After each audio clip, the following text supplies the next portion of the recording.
కుటుంబంలో ఉంటుంది. అయితే గొప్పవారు కావాలనే ఆశ ప్రతి ఒక్కరు ఉండడం మంచిదే, అది కూడా ఉండడం మంచిదే. కానీ దేవుని యొక్క వాక్యం సెలవిస్తుంది. చూద్దాం ఈరోజు అంశం ఏంటిదంటే దావీదు గొప్పవాడు అవడానికి గల కారణాలేంటి. దావీదు దావీదు అనే పేరుకు అర్థం ఏంటిదంటే దేవునికి ప్రియమైన వాడు అని అర్థం. అలాగే మనం చూస్తే దావీదు అంత గొప్పవాడిగా చేయడానికి, అంత గొప్పవాడు అవడానికి తనకున్న జ్ఞానం కాదు, అతనుకున్న తెలివి కాదు, కానీ దేవుని యొక్క వాక్యం సెలవిస్తుంది. చూద్దాం. దేవుని సన్నిధికి అంటే ఆయనకి ప్రాణం. దేవుని సన్నిధి అంటే ఆయనకి చాలా ప్రాణం, ప్రాణానికి బలం కూడా ఆయనకు అదే అనమాట. చూద్దాం 84వ కీర్తనలో 10వ వచనంలో మనం ఒకసారి చూస్తే 84వ కీర్తన 10వ వచనం. ఒకసారి 84వ కీర్తనకు ఒకసారి వద్దాము. 10వ వాక్యంలో మనం చూస్తే నీ ఆవరణములో ఒక్క దినము గడుపుట 1000 దినముల కంటే శ్రేష్టం. ఇక్కడ కొరాహులు మాట్లాడుతున్నారు. కొరాహు వారి యొక్క తల్లిదండ్రులు దేవునికి చాలా విరోధులుగా ఉండేవారు.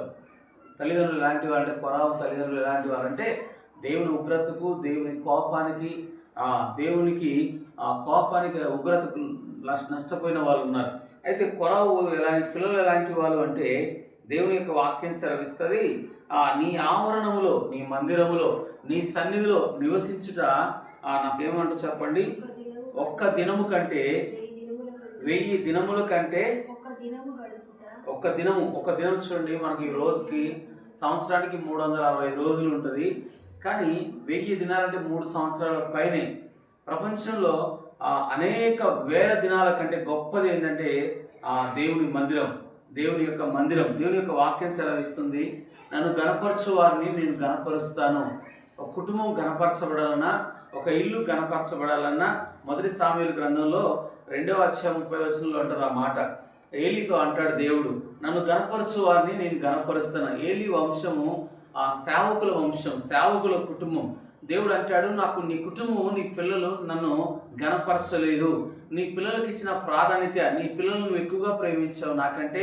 నీ పిల్లలను ఎక్కువగా ప్రేమించడం ద్వారా నువ్వు నన్ను గణపరిస్తే నేను నిన్ను గణపరుస్తాను. నువ్వు నన్ను మహింపరిస్తే నీకు నీ ఉన్నతమైన స్థానం నేను దేవుడు ఇస్తాను అంటాడు.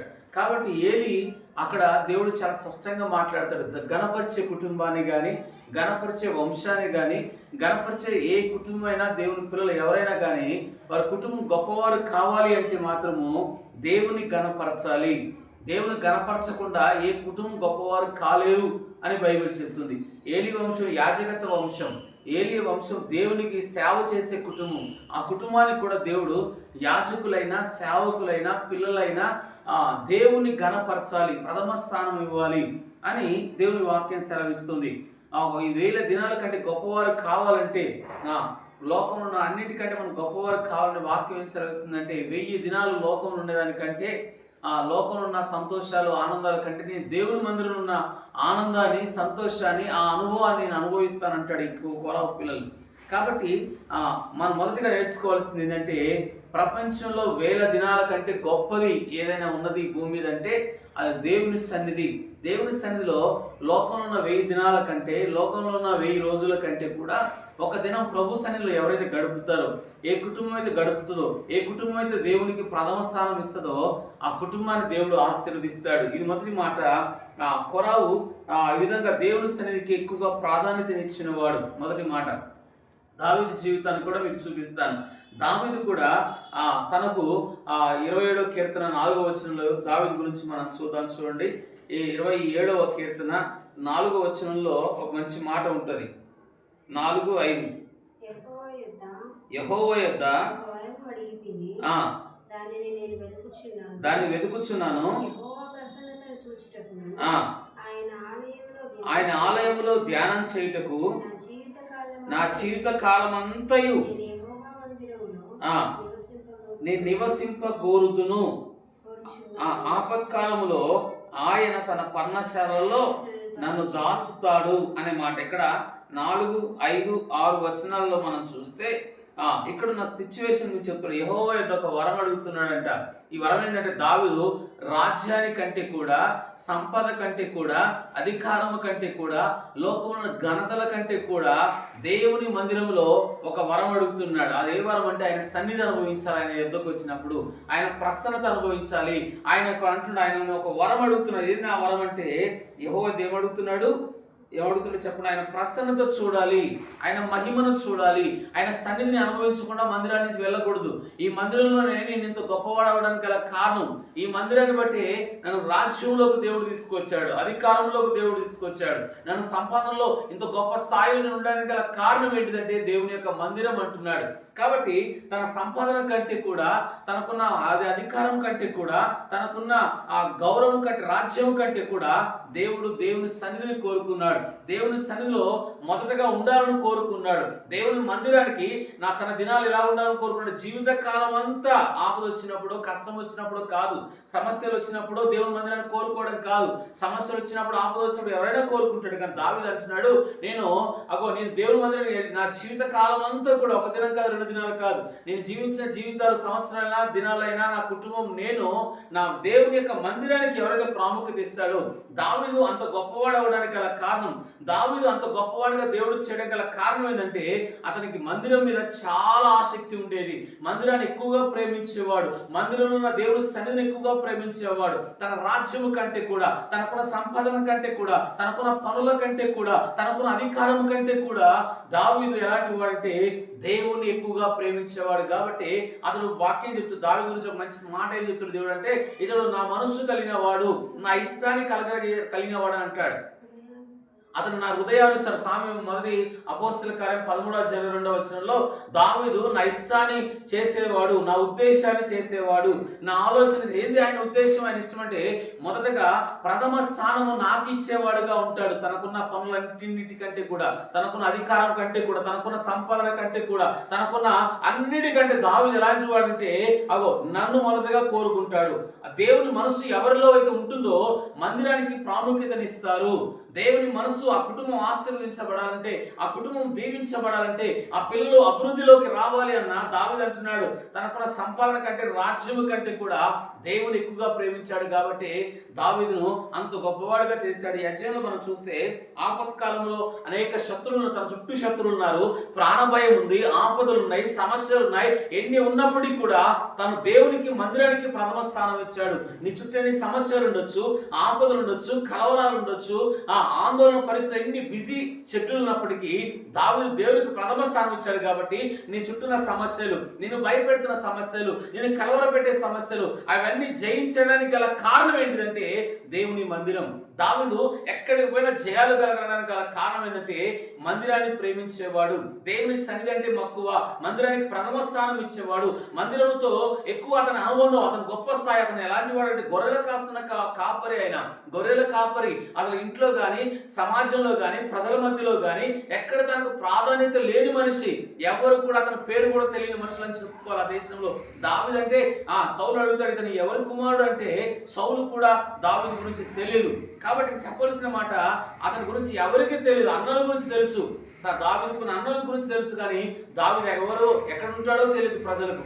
కాబట్టి నేను చెప్పవలసిన మాట, ఇక్కడ దావీదు ఇంత గొప్పవాడు అవ్వడానికి గల కారణం, దావీదు ఇంత గొప్ప స్థాయిలో పెరగడానికి గల కారణం, దావీదు రాజ్యంలోకి రావడానికి ఉండడానికి గల కారణం ఏంటిదంటే మందిరానికి ప్రాముఖ్యత ఇచ్చాడు. నీ ఉద్యోగం కంటే కూడా, నీకున్న ఇల్లు కంటే కూడా, నీకున్న పిల్లల కంటే కూడా, నీకున్న పనుల కంటే కూడా ఎవరైతే మందిరానికి ప్రథమ స్థానం ఇస్తారో ఆ కుటుంబానికి వచ్చే ఆపదలు కావచ్చు, ఆ కుటుంబానికి వచ్చే శ్రమలు కావచ్చు, ఆ కుటుంబానికి వచ్చే సమస్యలు కావచ్చు, ఆ కుటుంబానికి వచ్చే ఏ పరిస్థితులైనా, నీ పిల్లలు కాపాడబడాలన్నా, నీ కుటుంబం కాపాడబడాలన్నా, వచ్చే ఆపదల నుంచి తప్పించబడాలన్నా, వచ్చే శోధన నుంచి తప్పించబడాలన్నా, ఏ పరిస్థితుల్లో దేవుడు నిన్ను ఆదుకోవాలన్నా కూడా నువ్వు మందిరానికి ప్రథమ స్థానం ఇవ్వాలి.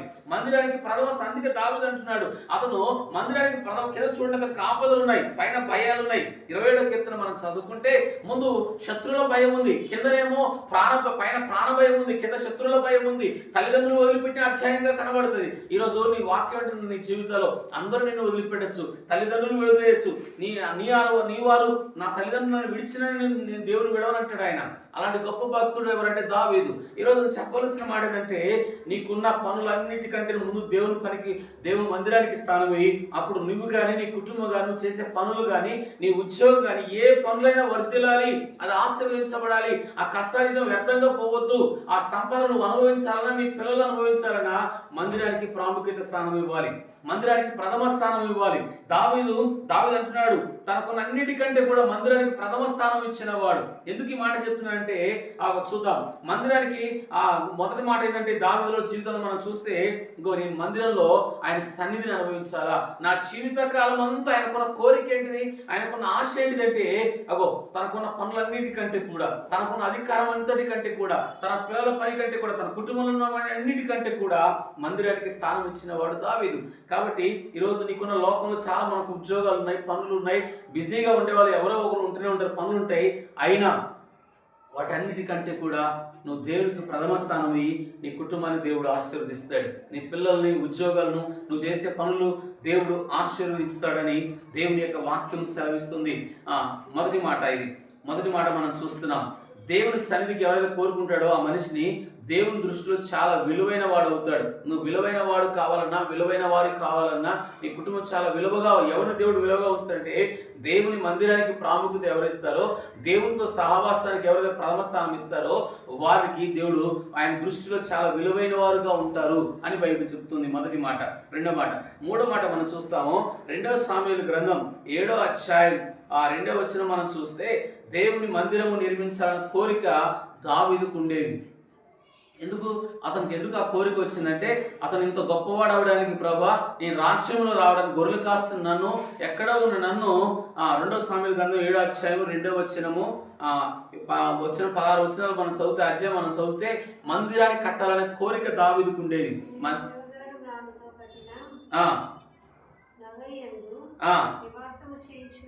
నేను నివాసం చేయించుండగా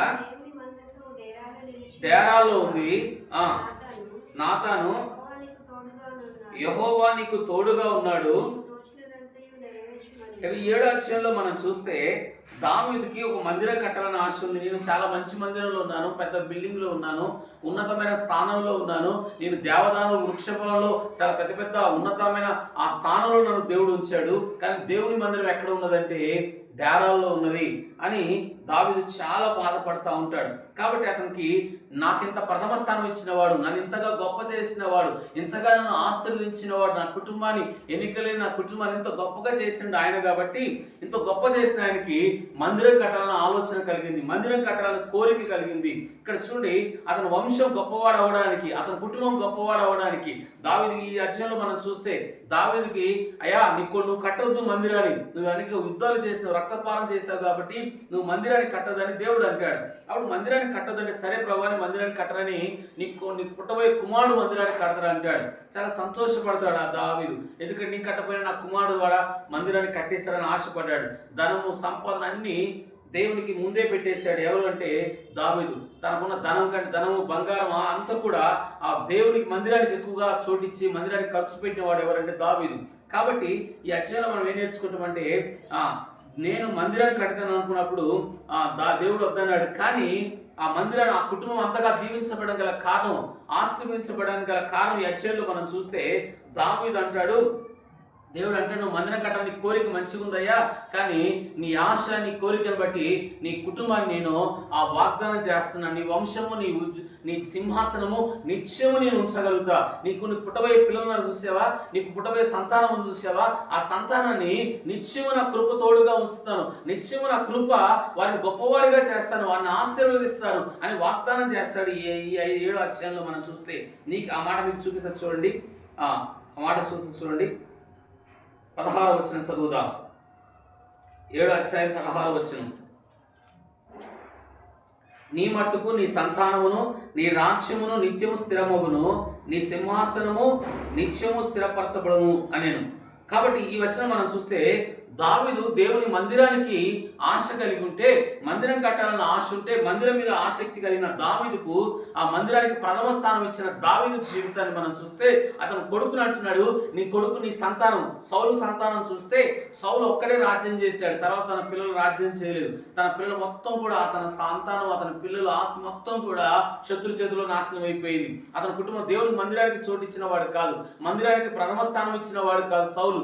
కానీ దావీదు మాత్రము అతను దేవుడితో సంబంధం ప్రథమ స్థానం ఇవ్వడం ద్వారా దేవుడు అతని పిల్లలకు కూడా మంచి వాగ్దానం ఇస్తున్నాడు. ఎవరు వాగ్దానం ఇస్తున్నాడంటే, నువ్వు కూర్చున్న సింహాసనం మీద నీ పిల్లలు నేను కూర్చోబెడతాను, ఆ సింహాసనం స్థిరంగా ఉంచుతాను అని దేవుడు వాగ్దానం ఇస్తాడు. ఇక్కడ చూడండి, మనం ప్రథమ స్థానం ఇస్తే మన పిల్లల్ని కూడా దేవుడు ఆశీర్వదిస్తాడు, మన కుటుంబాలు దేవుడు దీవిస్తాడు. ఇక్కడ దావీదు అతని వంశాన్ని అంతగా నిత్యం వాగ్దానం చేయడం గల కారణం ఏంటంటే, దేవుడి మందిరం కట్టాలని కోరిక కలిగి ఉన్నప్పుడు దేవుడు కుటుంబానికి శాశ్వత కృప చూపాడు. ఆ కృప ఎలాంటిదంటే, ఇంకో చూడండి, ఇప్పుడు ఈ అధ్యాయం మనం చదివితే సౌలుకి తన కుటుంబం కృప దూరం అయిపోయింది, దావీదు కుటుంబానికి మాత్రం దేవుని కృప వచ్చింది, సింహాసనం స్థిరపరచబడింది. దావీదు తర్వాత పిల్లలు కూడా రాజులు అయ్యారు. తర్వాత రాజ్యం కోల్పోయినప్పటికీ కొంతకాలం దేవుని రాజ్యం అక్కడ ఇశ్రాయేలు రాజ్యం పోయినప్పటికీ కూడా అదే వంశంలోకి, దావీదు వంశంలోకి యేసు ప్రభు ఈ లోకానికి వచ్చాడు. కాబట్టి ఇక్కడ చెప్పవలసిన మాట, ఆ వాగ్దానం ఎవరిలో నెరవేర్చాడు దేవుడు అంటే యేసుక్రీస్తు ప్రభువులో నెరవేర్చాడు. లోకంలోకి యేసయ్య లోకానికి వచ్చినప్పుడు ఆయన పిలువబడిన పేరు ఏంటంటే, దావీదు కుమారుడా నన్ను కనికరించు అని కేక వేశారు. అంటే అతను పిలిచే ముందు ఎవరు పేరు పెడుతున్నారంటే దావీదు కుమారుడు.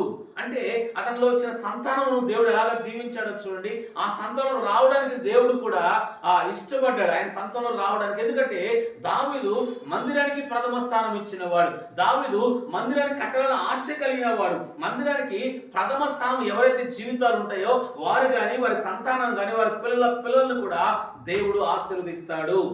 నీ పిల్లలు ఆశీర్వదించబడాలన్నా, నీ కుటుంబం ఆశీర్వదించబడాలన్నా, నీ పిల్లల సంతానం పిల్లలను దేవుడు దీవించాలన్నా నువ్వు మందిరానికి ప్రథమ స్థానం ఇవ్వాలి. నీ పిల్లలు కూడా మందిరానికి ప్రథమ స్థానం ఇస్తే దేవుడు లోకంలో ఉన్న వారి కంటే, లోకంలో పేరు ప్రఖ్యాతుల కంటే నీ పిల్లల్ని దేవుడు పైకి తీసుకొని వస్తాడు.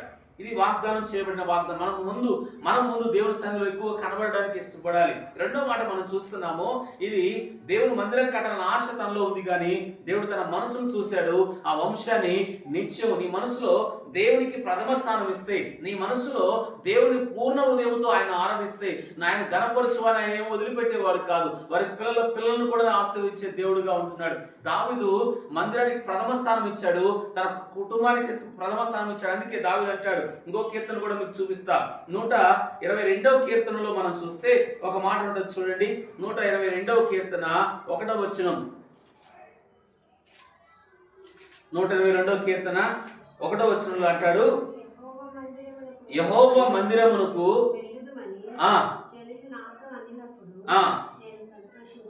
మూడో చూస్తున్నాము, మందిరంలో ఉండే సంతోషము అతని రాజ్యంలో కంటే కూడా, అతని సంపాదనల కంటే కూడా, అతనున్న జయాల కంటే కూడా, తనకున్న కలిగిన అన్నిటికంటే కూడా అతను అంటున్నాడు, జనాలు అయ్యా మన మందిరానికి వెళ్ళమంటే చాలా సంతోషపడతా ఉన్నాడంట. ఏ పడుతున్నాడు? ఒకరోజు అంట ఒక ఆమె, అమ్మ మందిరానికి వెళ్దాం పదంటే, ఒకరోజు మన దగ్గరకు వచ్చిన మా మేడం ఒక రోజు వచ్చింది. ఆ మేడం ఒకరోజు దేవుని పని చేయడానికి ఊర్లలో పరిచర్యకి వెళ్ళిందంట. ఆ పరిచర్యకి వెళ్ళినప్పుడు, అమ్మ మందిరానికి ఎందుకు రావట్లేదంటే, దేవుడు నాకు పిల్లలు ఇవ్వలేదు కదా, నేను ఎందుకు వస్తాను అన్నదంట ఆమె. కొన్నిసార్లు దేవుడు కార్యాలు ఆలస్యం అవుతాయి, మన జీవితాల్లో దేవుని పనులు ఆలస్యం అవుతాయి. దేవుడు మేలు చేస్తేనే దేవుడు అంట, దేవుడు మేలు చేయకపోతే మందిరానికి రావడం మానేస్తారు కొంతమంది. కాబట్టి మందిరానికి ఎవరైతే ప్రాముఖ్యత స్థానం ఇస్తారో వారి కుటుంబాలు కానీ, వారి పిల్లలు కానీ దేవుడు ఖచ్చితంగా ఆశీర్వదిస్తాడు. ఇక్కడ అంటున్నాడు, జనులు మందిరానికి వెళ్దామన్నప్పుడు నాకేం కలిగిందంట, అతను కలిగే ఆనందం ఎక్కడ? కొంతమందికి ఆనందం ఎక్కడ ఉంటుంది? డబ్బులో ఉంటుంది, లోకంలో ఆస్తుల్లో ఉంటుంది, ఆ రాజ్యం లోకంలో ఉన్న పేరు ప్రఖ్యాతుల్లో ఆనందం ఉంటుంది, వారు కలిగిన అన్నింటిలో బంగారంలో ఆనందం ఉంటుంది, ఫంక్షన్లో ఆనందాలు ఉంటాయి. కానీ ఇతను కలిగే ఆనందం ఎక్కడంటే, దావీదు అంటున్నాడు, మందిరానికి వెళదామన్నప్పుడు జనులు నేనేం చేశాను, సంతోషించానంటున్నాడు. ఈ సంతోషం ఎలాంటిదంటే, మొదటగా మందిరానికి ఎవరైతే సమయానికి వస్తారో, మందిరానికి మొదటగా ముందు స్థానం ఇస్తారో, మందిరానికి మొదటగా అందరికంటే ముందుగా దేవుని సన్నిధిలో కనబడతారు. మీకు ఒక ఎగ్జాంపుల్ చెప్తాను బైబిల్లో. వారు ఎవరంటే జక్కయ్య ఉన్నాడు, కొత్త నిబంధనలో జక్కయ్య ఉన్నాడు. యేసును చూడాలని ఆశ కలిగింది ఆయనకి. ఏ కలిగిన ఆశ కలిగింది? యేసును చూడాలా.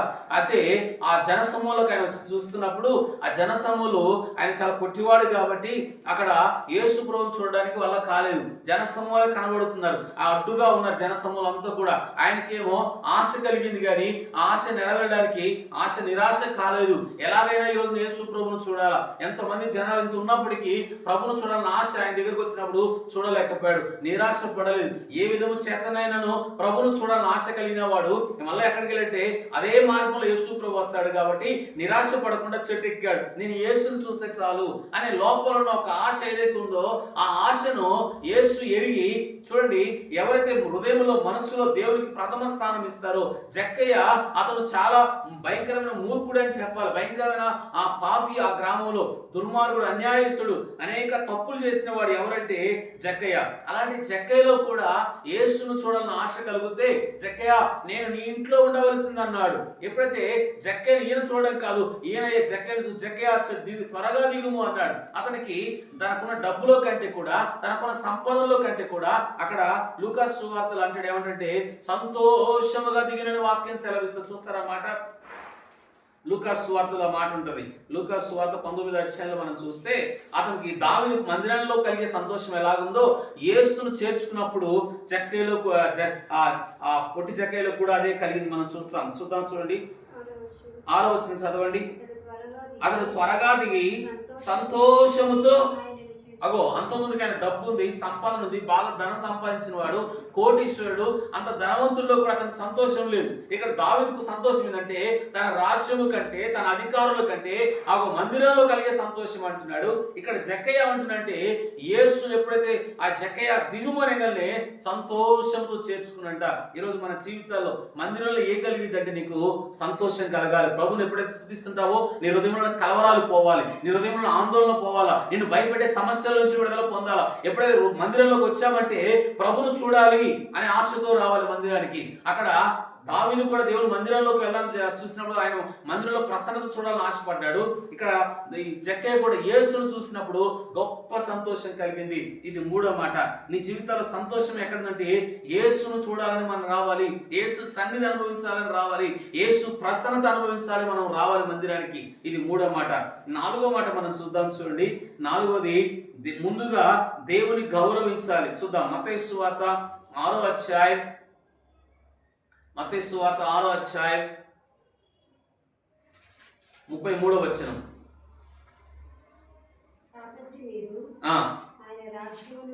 ఆయన రాజ్యాన్ని నీతిని మొదట వెతుకుడి, అప్పుడు మీకన్నీ మీకు మొదట ముందుగా ఎవరిని గౌరవించాలి? ముందుగా ఎవరిని ప్రథమ స్థానం ఇవ్వాలంటే మీకు పై వచ్చిన వాళ్ళు అంటాడు ఏమంటే ఏమి తిందుమా, ఏమి త్రాగుదుమా, ఏం చింతిస్తాం అంటాడు. రేపటి గురించి ఏం జరిగిందో మీకు తెలియదు కాబట్టి మొదట మీకు కావాల్సిన అవసరాలన్నీ తీరాలంటే, మీకున్న అక్కర్లన్నీ తీరాలంటే మొదట నా రాజ్యాన్ని, నా నీతిని దేవుడు వెతకమన్నాడు. ఇక్కడ ముందుగా రావడం అంటే ఏంటంటే దేవుని మందిరానికి ముందుగా రావడం అంటే బైబిల్లో మనం చూస్తాం. ఒక ఆమె ఎగ్జాంపుల్ చూస్తాం. ఒక ఇంటికి యేసు ప్రభు వెళ్ళాడు. ఆ ఇంట్లో యేసు ప్రభుకు స్థానం ఇచ్చారు. మరియా మార్తలు ఇద్దరు కూడా స్థానం ఇచ్చారు.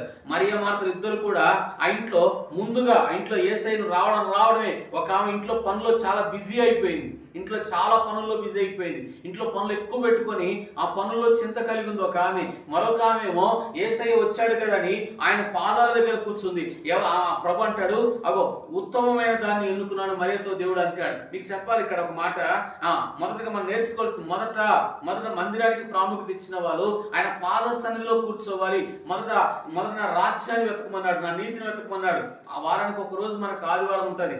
ఆ వారం రోజుల్లో ఆ ఒక్కరోజు మందిరానికి మనం ప్రాముఖ్యత స్థానం ఇస్తే దేవుడు అంటాడు ఇక్కడ 7వ రోజు ఆయన చూడండి ఆ మందిరానికి ఆయన పాదాల దగ్గర కూర్చుంది మరియా. ఆ పనులలో ఉన్నామేమో చాలా బిజీగా, సంతోషం లేదయ్యా, నీకు చింత లేదా, నా చెల్లె మరియా నన్ను వదిలేసిందని చాలా కలవరాలతోనూ, చాలా ఆందోళనతోనూ, చాలా భయాలతోనూ ఉంటుందా అని. కానీ మరియ మాత్రం చాలా ఉత్తమమైన ఆయన పాదాల దగ్గర ఉండి ఆయన బోధ నేర్చుకున్నట్టుగా బైబిల్ చెప్తుంది. నీకు ఇక్కడ మీకు మాట చెప్తాను.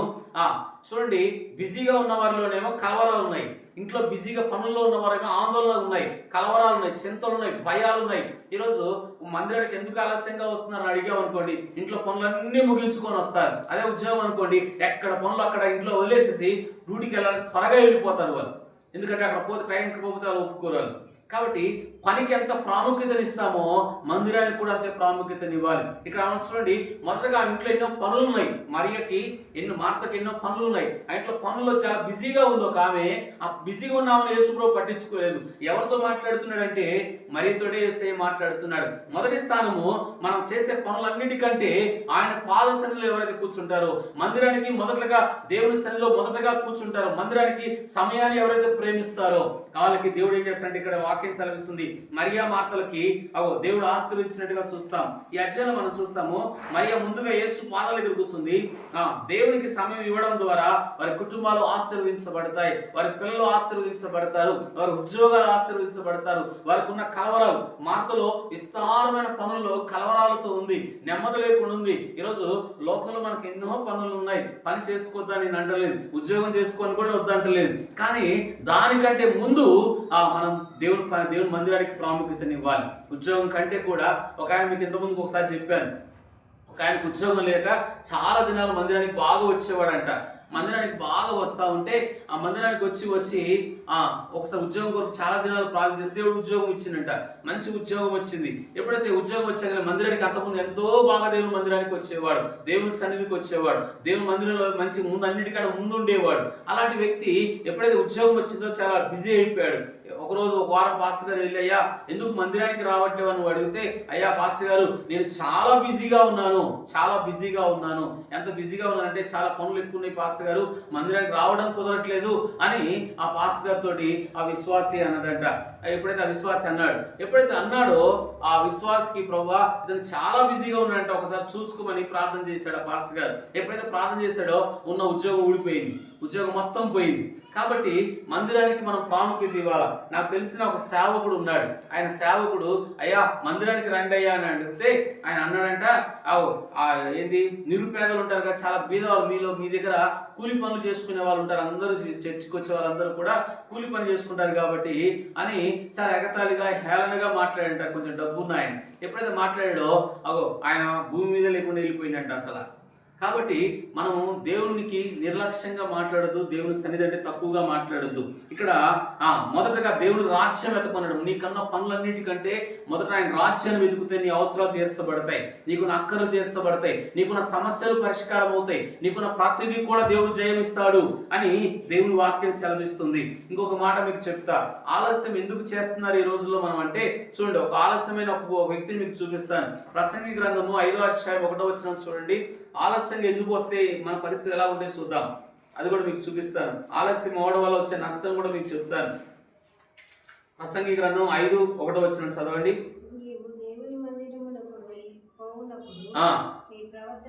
మందిరానికి వెళ్ళినప్పుడు ప్రవర్తన చూసుకోమంటాడు. ఇప్పుడు నా ఆలస్యాన్ని గురించి మీకు మాట్లాడతాను. ఉదాహరణకి దేవుని సన్నిధి తక్కువగా చూడకూడదు, మనము మందిరానికి ఆలస్యం చేయకూడదు. 10 మంది కన్యకలు ఉన్నారు యేసుప్రభు కొత్త నిబంధనలో. మత్తయి సువార్తలో 25వ అధ్యాయంలో 10 మంది కన్యకలు సిద్ధపడ్డారు. 10 మందిలో కూడా దేవుని రాకడ వస్తానికి సిద్ధపడ్డారు. 10 మంది కూడా ప్రభుతో సాహసం కలిగిన వారు, 10 మంది కూడా దేవునితో మంచి సంబంధం ఉన్నవారు. ఆ 10 మందిలో 5గురు సిద్ధపడ్డారు, 5గురు సిద్ధపడలేదు. 5గురులో ఉన్న దేవుని ఆత్మ ఉన్నది, 5గురులో నూనె లేదు. కాబట్టి యేసుప్రభు వస్తున్నాడని చాలా నిర్లక్ష్యంగా ఉన్నారు. ఆ యేసుప్రభుకు మొదటి స్థానం ఇవ్వలేదు. కాబట్టి 5గురేమో ప్రథమ స్థానం ఇచ్చి ప్రభుత్వను నూనెతోనూ పరిశుద్ధాత్మ ఆనందంతో 5గురు ఉన్నారు. ఇంకొక 5గురేమో ఆయన ఇంకా లేటుగా వస్తాడులే, ఆలస్యం అవుతుంది. ఈ రోజు కూడా చాలా ఏమనుకుంటున్నట్టే యేసుప్రభు ఇంకా ఆలస్యంగా వస్తాడు, లేట్ అవుతుంది, ఇప్పుడు రాడు యేసుప్రభు వారు అని చాలా నిర్లక్ష్యంగా ఈరోజు ప్రజలు ఉంటున్నారు. ఎవరు బిజీలో వాళ్ళు ఉంటున్నారు. కాబట్టి ఆ 5గురేమో ఇప్పుడున్న పరిస్థితుల్లాగా ఉంటున్నారు మనుషులు. కాబట్టి ఆలస్యం అవుతుందని నిర్లక్ష్యంగా చేశారు. 5 మంది సిద్ధపడి ప్రభుకు వస్తుండడానికి సిద్ధపడ్డారు. 5 మంది కొరకు యేసయ్య లోకానికి వచ్చాడు. రావడమే కాకుండా వాక్యం సెలవిస్తుంది, 5గురు ఎత్తబడ్డారు, 5గురు విరవబడ్డారు. ఆలస్యం చేశారు. వాళ్ళు నూనె కోసం వెళ్ళారు, చాలా దూర ప్రాంతం వెళ్ళారు. నూనె తీసుకొచ్చాకల్లా యేసు వెళ్ళిపోయాడు. చూడండి, ఆలస్యంగా వచ్చిన వారు ఏమయ్యారంటే విడవబడ్డారు. ఆలస్యంగా వచ్చిన వారు దేవుడు తలుపులు మూసేశాడు. ఆలస్యంగా వచ్చిన వారికి పరలోక ద్వారాలు మూయబడ్డాయి. కాబట్టి ఇక్కడ బుద్ధిగల కన్యకలు దేవుని మందిరానికి ప్రథమ స్థానం ఇచ్చి, దేవుని సన్నిధికి ప్రథమ స్థానం, దేవునితో సమయం గడపడం వల్ల, వీళ్ళు దేవుని మాటకు లోబడిన వాక్యానుసారంగా జీవించడం వల్ల ఈ 5గురు ఎత్తబడ్డారు, 5గురు విడవబడ్డారు. మనము మందిరానికి ఆలస్యం చేయొద్దు, మందిరానికి నిర్లక్ష్యం కూడా ఉండకూడదు. ఇది 6వ మాట. చివరి ఒక మాట చెప్తాను. యేసు ప్రభువారు అన్నిటికన్నా ముందుగా మనకు ఆయనకున్న పనుల కంటే కూడా, ఆయనకున్న సేవ కంటే కూడా, ఆయనకున్న శిష్యుల కంటే కూడా అందరితో కనబడక ముందు ఆయనకి అరణ్యానికి వెళ్ళే అలవాటుగా ఉండేది. ఎవరికి? యేసు ప్రభువారికి. మార్కు సువార్త 10వ అధ్యాయం 35వ వచనంలో చూస్తే చూడండి. మార్కు సువార్త 10వ అధ్యాయము 35వ వచనం. 1వ అధ్యాయం 35వ వచనం. మార్కు సువార్త 1వ అధ్యాయం 30 తప్పు చెప్పాను నేను. మార్కు సువార్త 1వ అధ్యాయం 35వ వచనం. ఆయన లేచి ఇంకా చాలా చీకటిగా ఉండగానే బయలుదేరి అరణ్య ప్రదేశమునకు వెళ్ళెను. అక్కడ ప్రార్థన చేయుచుండెను. ఇక్కడ మనం మాట నీ ప్రతి విజయానికి నీకు విజయం కలగాలంటే, నీ సమస్యల్లో నీకు విజయం కలగాలంటే, నువ్వు ఓడిపోకుండా, ఏ పరిస్థితుల్లో నువ్వు ఓడిపోకుండా ఉండాలా, నువ్వు నష్టపోకుండా ఉండాలంటే ఇక్కడ వాక్యం సెలవిస్తుంది, యేసు ప్రభువారు ప్రతి విజయానికి ముందుగా ఆయన ప్రార్థన చేసేవాడు. ముందుగా దేవునితో సమయం గడిపేవాడు. మనిషి దేవుని సమయానికి ఇస్తే ఆయన శక్తిని అనుభవిస్తారు. ఇక్కడ చూడండి, ఉదయకాలముని చీకటి ఉండగా ఆయనకున్న పనుల కంటే కూడా యేసు ప్రభు దేవుడై ఉండి కూడా ముందుగా దేవుని సన్నిధికి సమయం ఇచ్చాడు. మొదటగా ప్రార్థనకు సమయం ఇచ్చాడు. చీకటిగా ఉండగానే ప్రభుతో సమయం గడపడం మొదలుపెట్టాడు. తండ్రితో సమయం గడపడం మొదలుపెట్టారు. ఈరోజు నీకున్న పనులన్నిటికంటే కూడా, అన్నిటికంటే కూడా దేవుని సన్నిధిలో ఎవరైతే గడుపుతారో, మొదటగా నీకు విజయం కలగాలంటే, నీ అపజయాలను జయంగా మారాలంటే, కొన్నిసార్లు నిరుత్సాహం, నిరాశ, అపజయం పనుల్లో కానీ, ఉద్యోగంలో కానీ, కొన్నిసార్లు అంత పని చేసినా ఆ కష్టానికి ఫలితం లేకపోవడం గల కారణం ఏంటంటే, వాక్యం సెలవిస్తుంది, ఉదయకాలమున యేసయ్య ప్రార్థనకు వెళ్ళేవాడు. ఆయన ప్రార్థన ఏం చేసింది గొప్ప మేలంటే, దేవుని శక్తిని అనుభవించాడు. దేవుని ఉద్దేశాలు, దేవుని చిత్తాన్ని యేసు ప్రభు తెలుసుకోగలిగాడు. మన జీవితాల్లో కూడా ఆయన చిత్తాన్ని మనం తెలుసుకోవాలంటే ముందుగా ప్రార్థనకు సమయాన్ని వాళ్ళు తెలవాలి. ప్రతిరోజు కూడా యేసు ప్రభు వారు ఉదయకాలమునే దేవుని సన్నిధిలో గడపడం మొదలు పెట్టాడు. మనం కూడా మన జీవితాలు అలాగా ఉండాలని ఆశపడుతున్నాం. దేవుడి కొద్ది మాటలు దీవించునుగాక. మొదటి మాట మనం చూసాము, మందిరానికి ప్రాముఖ్యతనివ్వాలి. ఒక్క దినము దేవుని మందిరాలు గడుపుట 1000 దినాల కంటే శ్రేష్టము. అది ఎంతో ఎందుకు ఆ మాట ఎందుకు చెప్తున్నాడు దావీదంటే, లోకంలో ఉన్న దినాల కంటే కూడా 1000 దినాల కంటే దేవుని సన్నిధిలో నిత్యము ఆయన సన్నిధిలో అనుభవించడం, ఆయన సన్నిధి గొప్ప భాగ్యం అనుకుని ఎంచాలి. మనం ఆలస్యం చేయకూడదు. దినాల కంటే 1000 దినాల కంటే కూడా గొప్పది ఏదైనా ఉన్నది అంటే దేవుని మందిరంలో గడపడమే. లోకంలో ఉన్న 1000 దినాల కంటే ఏదైనా గొప్పది ఆశీర్వాదం తీసుకొచ్చేదంటే మందిరమే. ఇది మొదటి మాట. రెండో మాట, దావీదు అన్నాడు, దేవుని సన్నిధిలో ఆయన సన్నిధికి వచ్చినప్పుడు ఆయన ప్రసన్నత చూడాలి. భయాలు ఉన్నాయి, ఆందోళనలు ఉన్నాయి, కలవరాలు ఉన్నాయి, అలాగే చుట్టూ ఎన్నో శత్రువులు ఉన్నారు, ప్రాణభయం ఉంది, ఆపదలు అన్నీ ఉన్నా అందరూ విడిచిపెట్టినా పర్వాలేదు, కానీ నేను మొదటగా నా జీవిత కాలం అంతా నేను దేవుని మందిరంలో గడపాలనుకున్నాడు. మందిరంలో ఆయన సన్నిధి, ఆయన ప్రసన్నత అనుభవించడం వల్ల లోకంలో వచ్చే ఆపదలు, లోకొచ్చిన కష్టాలన్నీ జయించాడు. కాబట్టి నువ్వు లోకంలో వచ్చే శ్రమలైనా, కష్టాలైనా, సమస్యలైనా జయించాలంటే మందిరానికి ప్రాముఖ్యతను ఇవ్వాలి. మందిరానికి ప్రాముఖ్యత ఇస్తేనే నువ్వు జయం పొందుకుంటావు. కాబట్టి దావీదు అన్నాడు, మందిరానికి అంత గొప్ప స్థానం ఇచ్చాడు, అందుకే నన్ను గణపరచు వారిని నేను గణపరుస్తాను అన్నాడు దేవుడు. నువ్వు మొదటగా ఆయన గణపరుస్తే నీ సమస్యల్లో కూడా ఆయన గణపరుస్తాడు. ఇది రెండవది. మూడవది చూస్తే, మందిరం కట్టాలని ఆశ కలిగింది దావీదుకి. ఆ మందిరం కట్టాలనుకున్నప్పుడు ఆ మందిరం మీద ఆసక్తి దేవుడు ఏం చేసినంటే, తనని తన కుటుంబ పిల్లలను కూడా దేవుడు ఆశీర్వదించాడు. మనము దేవుని మందిర విషయంలో మొదటగా స్థానం ఇస్తే మన పిల్లల్ని కూడా దేవుడు ఆశీర్వదిస్తాడు. ఇది మూడో మాట. నాలుగో మాట, దేవుని మందిరానికి వెళ్ళాలనే ఆశ ఏంటంటే సంతోషించాడంటే. ఆయన సంతోషం ఎక్కడుందంటే మందిరంలో ఉంది.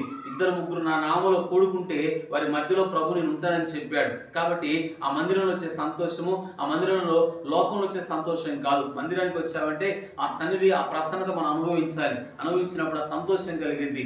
అందుకే జక్కే అంటడానికి ఎక్కడ సంతోషం కలిగిందంటే తన డబ్బులో కాదు, తన ధనములో కాదు, తన సంపాదించిన వాటిలో కాకుండా యేసును చూడాలనుకున్నాడు. మందిరానికి వచ్చినప్పుడు నువ్వేముండాలంటే ఆయనను చూడాలి, ఆయన సన్నిధి అనుభవించాలి. ఆయన ప్రసన్నతను అనుభవించినప్పుడు మన గొప్ప సంతోషం, లోకంలో కలిగిన సంతోషాల కంటే. ఇది 4వ మాట.